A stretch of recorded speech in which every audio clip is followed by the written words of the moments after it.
Boa tarde, bem-vindos a mais um programa de Economia do Real. Hoje o nosso convidado é o professor Dr. Miguel Castelo Branco, é neurocientista, é professor da Faculdade de Medicina da Universidade de Coimbra, é o diretor do ICNAS, diretor do IBILI, entre dezenas de prémios que já recebeu, que foram muitos, foi vencedor do prémio Pfizer da Investigação Clínica em 2006, foi vencedor do Grande Prémio Bial da Medicina em 2009, foi condecorado em 2011 pelo Presidente da República, Grande Oficial da Ordem do Infante Dom Henrique, e já este ano, já em 2015, foi vencedor do Prémio FLAD para a Investigação Aplicada. Bem-vindo, Dr. Miguel Castelo Branco. Diga-me uma coisa, o seu trabalho tem a ver com a ciência e com a medicina. Como se considera? Considera-se médico ou cientista? Se perguntar a um médico, diz que eu sou um cientista. Mas sinto que ainda mantenho a alma de médico. Aliás, muita da investigação que eu faço lida com doentes, desde pessoas com autismo, com doenças do que chamamos de neurodesenvolvimento, até pessoas com doenças neurodegenerativas. Portanto, o contacto com a doença e com as pessoas e com os familiares mantém-se muito presente e acabou por condicionar muito a minha investigação. Há a investigação básica em medicina, em que a pessoa quase que nem vê o doente, mas no meu caso eu diria que isso não acontece. Portanto, eu considero que tenho uma dualidade de médico e cientista. Pois eu também digo isso porque sei que abdicou do internato complementar por ter optado pela investigação, não é? Foi mais ou menos isso. Na altura, quando eu entrei para um programa doutoral, nos anos 90, hoje fala-se muito na figura do médico cientista, aquilo que os ingleses chamam clinician and researcher. Na altura não havia programas doutorais para médicos e, portanto, foi uma opção que foi também um bocadinho forçada. Eu entrei no programa doutoral da Gulbenkian, que na verdade era um programa em medicina e biologia, portanto tentei enverdar por uma carreira em que houvesse uma ligação à medicina, mas o que havia era esse programa que na verdade não me permitiu continuar o internato médico. E depois as pessoas, na altura optei de facto pela ciência porque não havia a possibilidade de conciliar uma carreira em que faria medicina clínica e ao mesmo tempo investigação. Depois, com o tempo, foi-se tornando cada vez mais difícil de conciliar. Eu tive 6 anos no estrangeiro e quando voltei ainda ponderei voltar à clínica. Acabei por optar por um percurso em que, mantendo algum contacto com a realidade clínica, declaradamente o que eu faço é de facto investigação. Como já referenciei, é o diretor do IBILI. Explique-nos o que é o IBILI. Pronto, o IBILI é uma instituição na área da investigação, é uma unidade de investigação que tem cerca de 25 anos. Foi fundada pelo professor Cunha Vaz, na área das ciências da visão. É uma unidade de investigação que tem mantido a tradição de excelência na área da visão, mas tem alargado um bocadinho a área de intervenção também para a área das neurociências, quer mais fundamentais, quer mais clínicas. E, nesse sentido, fez um consórcio recente com o Centro de Neurociências, um consórcio que foi avaliado pela Fundação para a Ciência e Tecnologia. Felizmente, conseguimos manter a avaliação internacional de excelente e, portanto, é uma unidade de investigação que tem o seu orçamento próprio.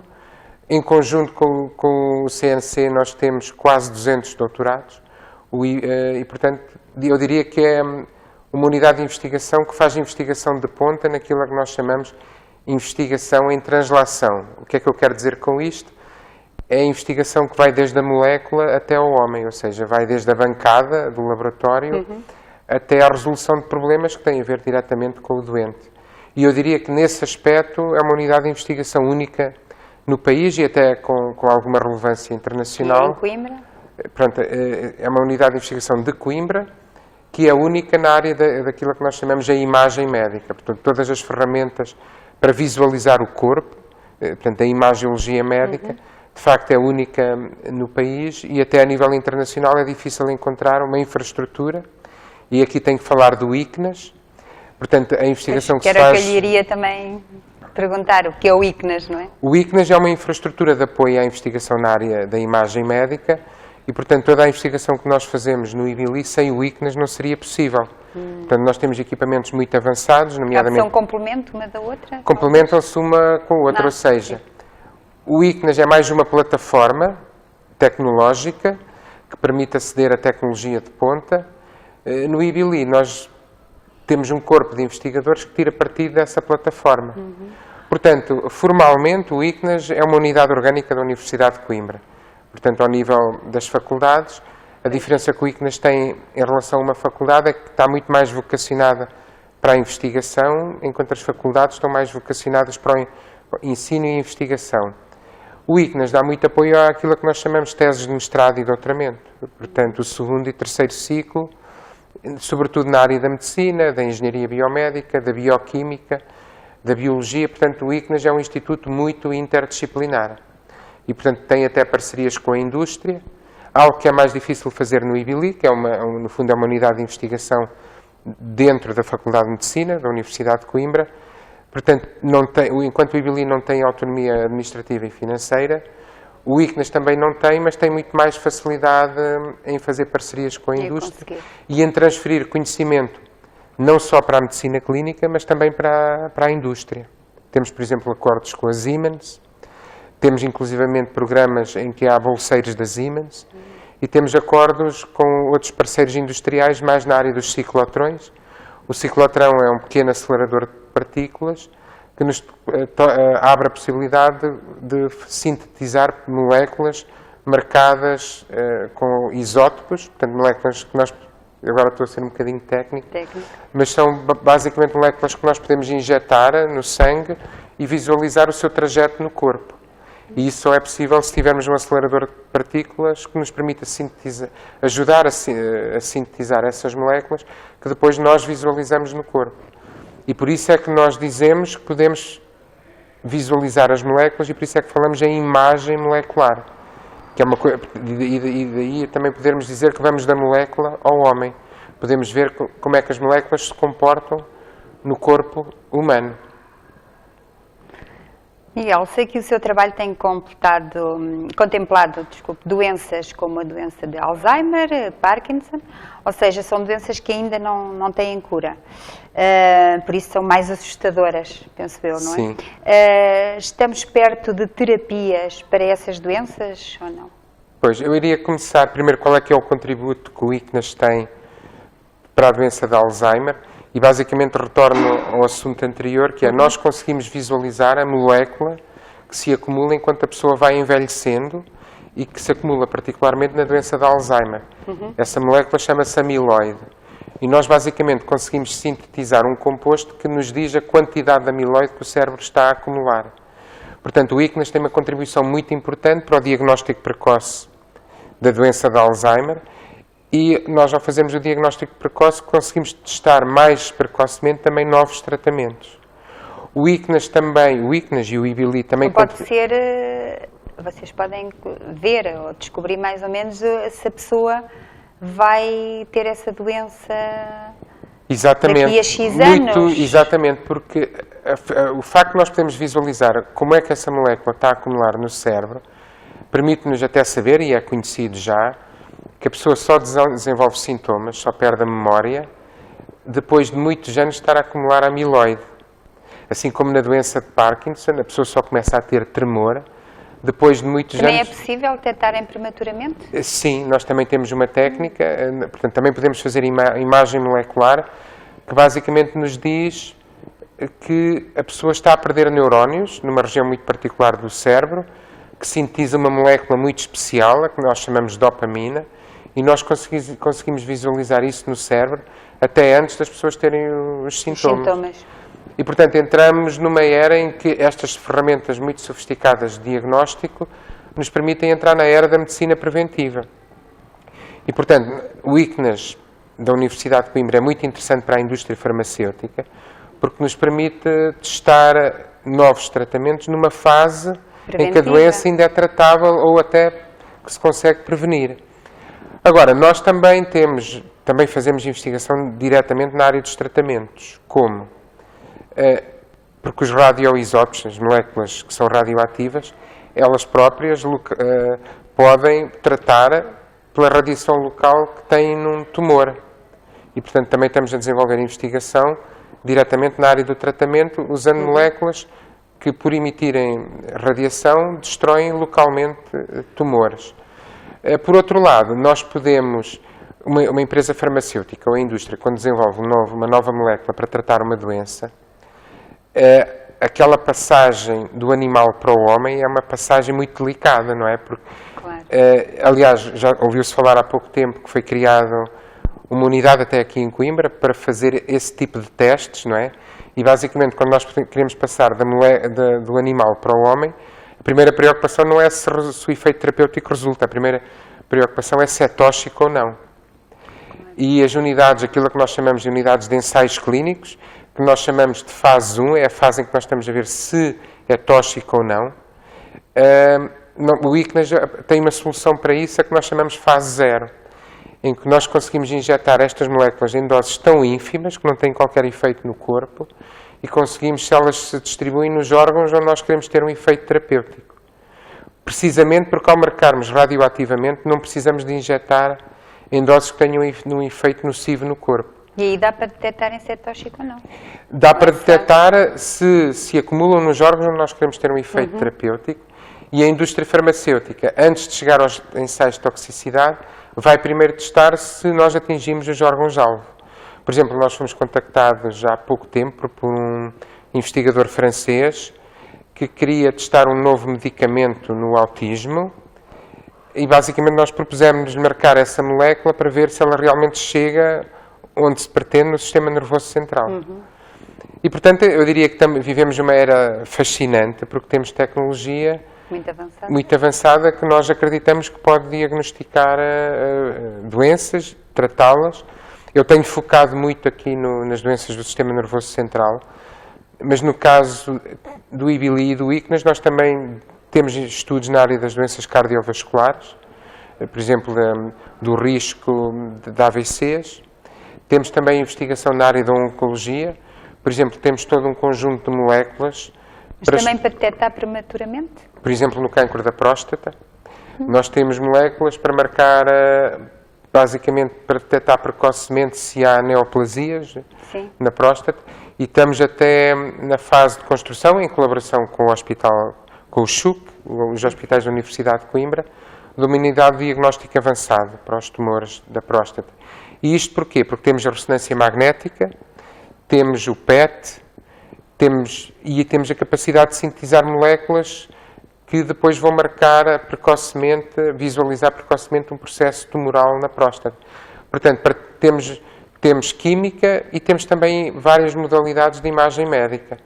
E, portanto, isto para dizer que o ICNAS, no meu caso, a minha investigação pessoalmente, está muito centrada no sistema nervoso central, mas de facto tocamos em várias áreas que são importantes para a medicina, nomeadamente a oncologia. Eu, por exemplo, eu posso ir ao ICNAS fazer um exame para saber se um dia vou ter Alzheimer ou Parkinson? Pode. Normalmente esses exames são pedidos pelo médico, pelo médico que entende que aquele exame é necessário. Mas, portanto, o ICNAS presta... Isso é hereditário, esse tipo de doenças ou não? A doença de Alzheimer? Sim, de Alzheimer ou de Parkinson. Há formas de Alzheimer e de Parkinson que são hereditárias. Aliás, o grande problema da doença de Parkinson não é tanto o diagnóstico, porque o médico vê se a pessoa está rígida ou tem tremor. Aliás, um leigo quase consegue diagnosticar. Pois, por causa de... Agora, a questão é diagnosticar de forma precoce, porque hoje nós percebemos que a pessoa até tem sintomas que não são motores, no caso da doença de Parkinson. Pois. A pessoa começa a perder o olfato, começa a deprimir, e isso está relacionado, começa a ter sintomas que não são motores, antes até dos sintomas motores aparecerem. Não quer dizer que seja sempre o caso. Antes de ser aqueles sintomas visíveis, mais visíveis. Sim. E, portanto, nós queremos ver antes de começarem a aparecer esses sintomas. Mas no caso da doença de Parkinson em concreto, há várias causas de doença de Parkinson. Há formas genéticas, há formas que são secundárias da toxicidade, há outras formas que até são demenciais, e portanto a resposta ao tratamento depende muito do tipo de parkinsonismo. E portanto nós podemos contribuir com as nossas técnicas, ou assim esperamos, com as nossas técnicas de imagem médica, a diferenciar os subtipos de parkinsonismo, e isso é muito importante depois na abordagem terapêutica. Falando agora de novos medicamentos, o que é o radiofármaco? Pronto, um radiofármaco tem a componente do fármaco, portanto é um fármaco como outro qualquer, só que ele tem a particularidade de ser radioativo, porque nós incorporamos nesse fármaco uma molécula especial, pode ser carbono ou pode ser flúor, e nós incorporamos uma molécula que lhe confere a capacidade de emitir radiação. Portanto, o radiofármaco é um fármaco especial. É uma molécula que é radioativa porque nós pusemos lá, portanto, um núcleo que é radioativo. E por ser radioativo nós conseguimos detectá-lo por imagem médica. Portanto, é basicamente isso. A Universidade de Coimbra tem o mérito de ter produzido o primeiro radiofármaco português, de marca portuguesa, portanto, fizemos todo o licenciamento para isso, que é basicamente a fluorodesoxiglicose UC, a FDG-UC. Portanto, o radiofármaco, em certo sentido, neste sentido, é um medicamento, só que tem a particularidade de ser radioativo. Miguel, o seu trabalho, como estamos aqui a falar, de investigação, tanto no ICNAS como no IBLI, utiliza tecnologia muito avançada, como já explicou. Não há perigo dos médicos prestarem mais atenção às máquinas que às pessoas? Não se corre esse perigo? Eu, felizmente, considero uma pessoa que presta mais atenção ao doente que às máquinas. Agora, concordo consigo que a tecnologia, muitas vezes, corremos o risco potencial de afastar os clínicos dos doentes. Ou seja, é preciso haver tempo para falar com o doente. Aliás, eu entendo que não se deve usar a tecnologia, por exemplo, no caso do diagnóstico. Eu não defendo a ideia que nós devemos usar necessariamente este tipo de tecnologias para o diagnóstico, se for possível fazê-lo clinicamente. Portanto, a tecnologia não substitui a interação médico-doente, nem substitui a conversa que o médico deve ter com o doente. Essa conversa e o exame, aquilo que nós chamamos a pesquisa de sinais e sintomas, é importante no diagnóstico, mas mais importante do que isso é o conforto que o doente tem em sentir o médico como um companheiro. E, portanto, há de facto esse perigo. Sim, a presença do médico é importante, o conversar, o diálogo com o doente, sem dúvida. Agora, toda a complexidade da medicina moderna, muitas vezes acaba por afastar o médico do doente pela falta de tempo. Mas as duas coisas não são incompatíveis, porque às vezes a tecnologia também nos faz ganhar tempo. Ao termos tecnologias que nos permitem fazer o diagnóstico de forma mais rápida, e isso não acontece só com o médico, acontece com outros profissionais de saúde. Por exemplo, hoje em dia nós sabemos que todo o trabalho, e eu aqui se calhar vou ser provocadora, grande parte do trabalho de enfermagem pode ser reequacionado, uma vez que nós hoje já dispomos de tecnologias que podem estar à cabeceira do doente, podemos medir sinais vitais, sem o enfermeiro ter que se deslocar à sala, porque podemos medir o ritmo cardíaco, a pressão arterial, a glicémia. Ou seja, temos todo o acesso a uma tecnologia que permite ao enfermeiro ganhar tempo, se calhar para fazer outras coisas. Vai monitorizando o doente sem ir lá ao pé dele. Isso é possível fazer, quer no hospital, quer até remotamente. E eu acredito, é claro que a gente pergunta, então isso muda... Isso resulta, deve ser questão, se calhar, de algumas pessoas, para quem não sabe, quem não está na área, como está o Miguel, não é? É assim, se nós temos a tecnologia que permite ao enfermeiro ganhar tempo para fazer outras coisas com o doente, sim, é ótimo. Nomeadamente, imaginemos um doente do foro da neurologia, ele estimular cognitivamente o doente e alocar melhor o tempo que tem dentro da enfermaria. Portanto, se nós temos informação que pode ser automatizada, por que não tirar partido dessas tecnologias? E isto é uma questão que se vai colocar no futuro muito próximo na gestão hospitalar. Claro. Fale-me sobre o autismo, que sei que também está nessa área, como já referenciou há pouco. Ou seja, que trabalhos é que tem desenvolvido neste problema no autismo? Pronto, eu lembro-me quando estive É o vice-presidente da APPDA, pois, não é? Ou seja, também há um aspecto pessoal, portanto, eu tenho um filho que está no espectro do autismo, mas curiosamente o meu interesse por esta área que nós chamamos de neurodesenvolvimento vem muito antes disso. Vem muito sempre me fascinou pela capacidade do cérebro, com o treino, conseguir aquilo que nós chamamos a plasticidade do cérebro, conseguir vencer desafios, ou seja, e isso acontece no autismo, mas também pode acontecer no acidente vascular cerebral. Sempre me fascinou a capacidade das pessoas conseguirem superar pelo treino. Nós podemos ver isso a nível da alta competição, não é? Nós pensamos no Cristiano Ronaldo, muito do que ele consegue é pelas horas de treino que ele faz. E isso aplica-se muito também às doenças. Quer da visão, que é uma área em que eu também trabalhei muito, quer das áreas do autismo ou do neurodesenvolvimento. Aquilo que nós conseguimos fazer com o treino é inacreditável. Eu também trabalho numa área que Acho que é programarmos o nosso cérebro para isso? é nós pormos as pessoas a treinar tarefas cognitivas, porque todos nós aprendemos. Portanto, o autismo não é uma doença neurodegenerativa e, nesse sentido, nós podemos transformar aquilo que eu digo, a potência em ato. Se nós treinarmos muitas pessoas, elas surpreendem-nos porque conseguem atingir patamares que nós antes não imaginávamos. E isso é uma coisa muito gratificante neste tipo de doenças, porque nós vemos que com o treino as pessoas conseguem ir muito longe. E, por exemplo, eu também tenho lidado com outras patologias genéticas, agora não vou dizer o nome. Eu conheço pessoas com patologias genéticas, com a mesma doença, umas sabem ler e outras não. E a gente pergunta, isso é porque naquela pessoa a doença é mais grave? Muitas vezes não é. É simplesmente porque não foi suficientemente estimulada. Pois. E portanto, é uma área que sempre me interessou porque nós conseguimos obter resultados. Claro que, quando nós pensamos, há doenças e doenças, nós temos que estabelecer objetivos que sejam realistas, não é? Mas aí entramos, também como qualquer pessoa sem doença, mais do que estar preocupado com os objetivos dos outros, a autossuperação. E nós vermos que a pessoa se consegue superar e atingir objetivos que à partida considerava que não eram atingíveis.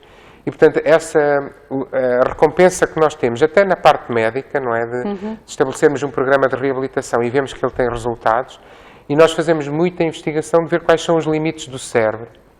E, portanto, nesse aspecto, o autismo é um grande desafio, porque cada doente é um doente, eles são todos iguais e são todos diferentes. Isso acontece também muito noutras patologias que nós estudamos, acidentes vasculares cerebrais, em que as pessoas conseguem recuperações quase milagrosas, porque se aposta muito no treino. Portanto, o autismo nesse aspecto para mim é um exemplo em que o grande desafio, na verdade, é tornar aquele cidadão autónomo. Há vários objetivos, um deles é a pessoa conseguir adquirir o máximo de autonomia nas suas atividades do dia-a-dia. Curiosamente, nós também temos esses objetivos nas doenças neurodegenerativas. Aí sofremos um bocadinho com o facto de nós sabermos que as pessoas vão perder neurónios, e, portanto, o que nós queremos aí, os objetivos que nós definimos aí são diferentes. É atenuar a perda cognitiva, ou seja, a pessoa ser autónoma durante mais tempo, mas também, que é uma coisa que às vezes não se pensa, atenuar o impacto que isto tem nos cuidadores e nos familiares.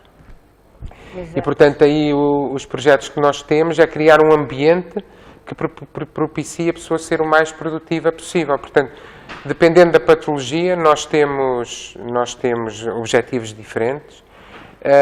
No caso concreto do autismo, eu estou muito satisfeito com o ecossistema que nós conseguimos criar, porque basicamente temos associações de doentes, temos uma residência autónoma, que foi de um projeto que o IBILI está associado, com a Associação de Autismo, onde nós temos pessoas com autismo a viver e contentes porque vivem numa casa com alguma autonomia.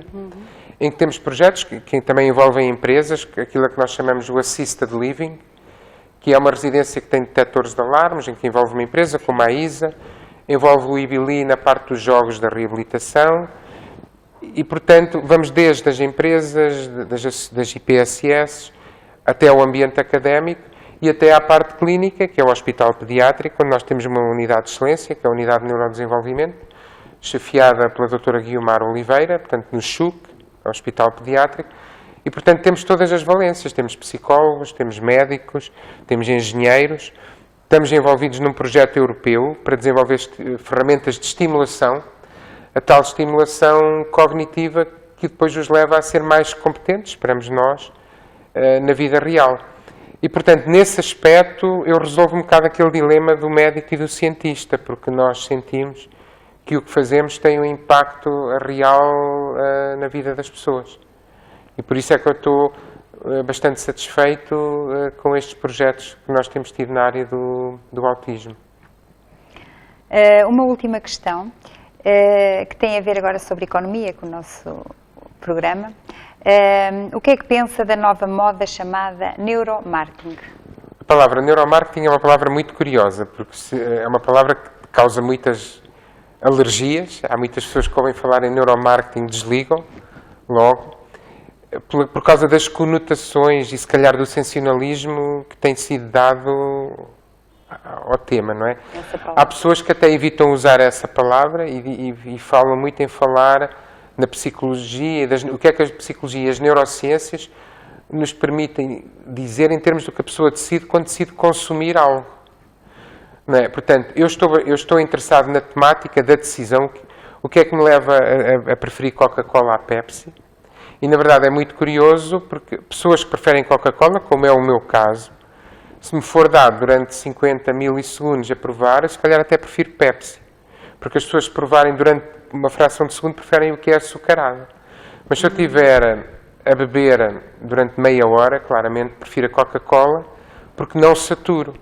Portanto, as neurociências têm um grande contributo a dar em relação ao que as pessoas preferem. Mas isso tem a ver com o que o nosso cérebro decide? Porque há pessoas que dizem que o nosso cérebro comanda tudo.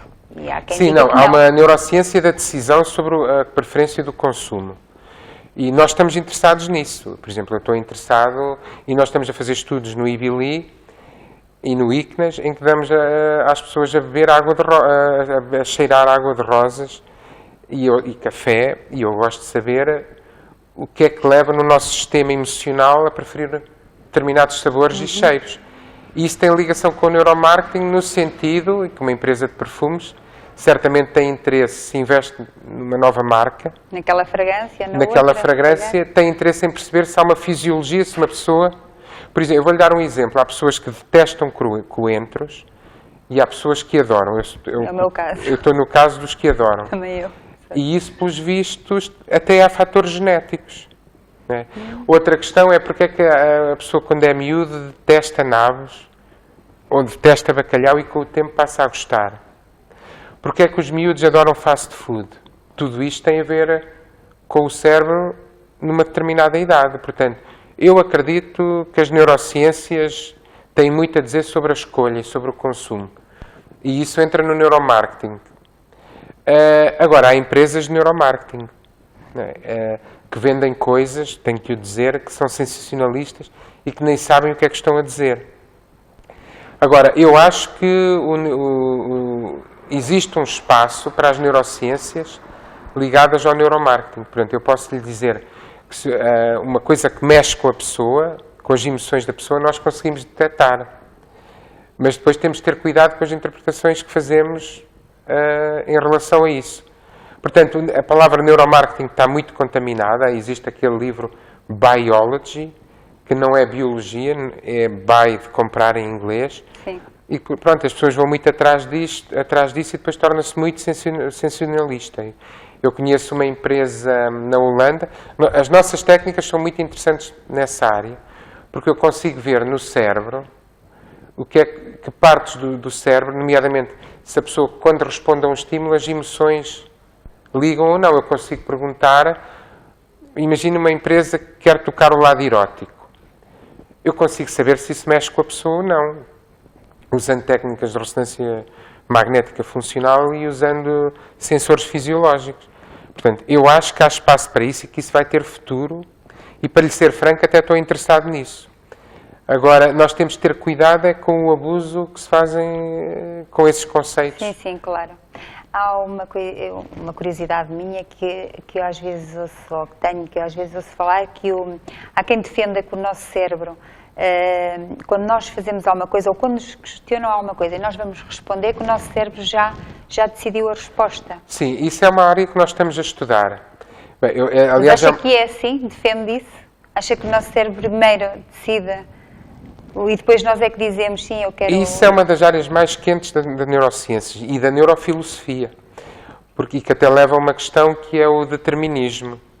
Ou seja, a pessoa acha que decide, tem livre-arbítrio e que decide quando lhe apetece e como lhe apetece. E há uns estudos do Libet, da neurofisiologia, que diz o cérebro, uns segundos antes, a decisão já está tomada. Ele é que decide, exato. Isso nós conseguimos saber. antes da pessoa carregar o botão, conseguimos saber qual é que vai ser a decisão direita ou esquerda, por exemplo. Mas isso não quer dizer que a pessoa não tenha livre-arbítrio. É uma coisa, digamos que é uma questão não resolvida. É uma área que nós até estamos a investigar no sentido, eu consigo dizer, talvez um segundo antes, o que é que a pessoa vai decidir. Mas entramos na própria questão da consciência da pessoa. Porque se calhar a consciência já está formada um segundo antes da pessoa carregar. Isso é uma área tremendamente interessante.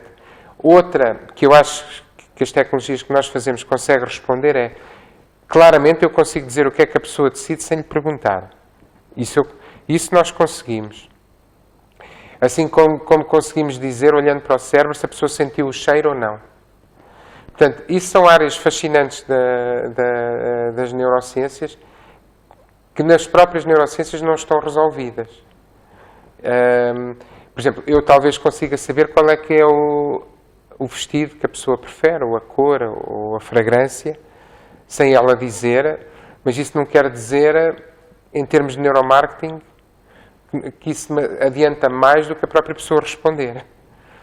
São áreas fascinantes e por isso mesmo eu estou interessado. Teríamos aqui muito mais que conversar, mas teremos que ficar por aqui. Agradeço-lhe muito a sua presença. Obrigado, eu. Obrigada. E nós voltaremos na próxima semana. Obrigada.